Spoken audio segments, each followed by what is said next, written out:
In the heart of the Caucasus Mountains, beneath the shadows of empires, a small Christian kingdom stood defiant.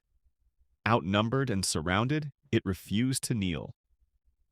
This is the story of Georgia's miraculous victory, the Battle of Didgori, a battle so epic it was called the Miracle of Didgori, and yet history barely remembers it. Until now. Origins and Rise. In the early 12th century, Georgia was a kingdom rebuilding from centuries of invasions and internal strife. But under the leadership of King David IV, known as David the Builder, something extraordinary began to happen. David wasn't just a ruler, he was a reformer, a military genius, and a visionary. He united the fractured Georgian lands, welcomed refugees, and restructured the army to be stronger than ever before. But looming over his progress was a giant, the Seljuk Empire. The Seljuks had conquered much of the Middle East, and now their eyes were on Georgia. The threat was not just territorial, it was cultural, religious, and existential. Military power. David's army was small but smart. He introduced revolutionary tactics for his time. He trained a diverse force of native warriors, Kipchak mercenaries, and even European crusaders. He instilled loyalty, purpose, and faith. And when the Seljuk coalition marched toward Georgia in 1121, reportedly over 300,000 strong, David had just around 55,000 warriors. The odds were impossible, but David didn't flinch. He knew this wasn't just a battle, it was a message to the world. The battle. On August 12, 1121, in the Didgori Valley, the two forces collided. David launched a surprise attack, using the terrain to his advantage.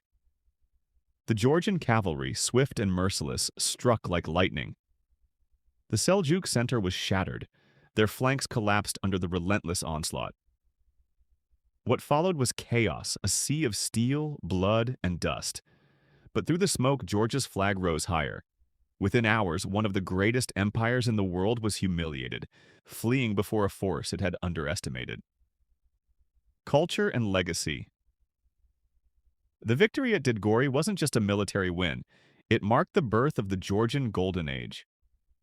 Under King David, Georgia became a center of culture and scholarship and architecture. Churches soared skyward, literature flourished, and the people, once scattered and afraid, stood united and proud. Yet outside Georgia, the battle faded into obscurity. Western chronicles barely mention it, but for Georgians, it's still remembered as a sacred moment, a divine victory. Decline and modern lessons. David the Builder died just a few years later in 1125. Georgia would face future challenges, but the legacy of Didgori lived on. It reminds us that the size of your army doesn't define the strength of your spirit. That unity, strategy, and belief can change the course of history. Today, in the hills of Didgori, a massive sword monument stands. It pierces the sky like a symbol of hope, of a moment when a small nation stood tall against a giant and prevailed. Conclusion. The Battle of Didgori wasn't just a forgotten fight. It was a moment of courage, leadership, and destiny. What do you think we can learn from this clash of titans? Let us know in the comments below.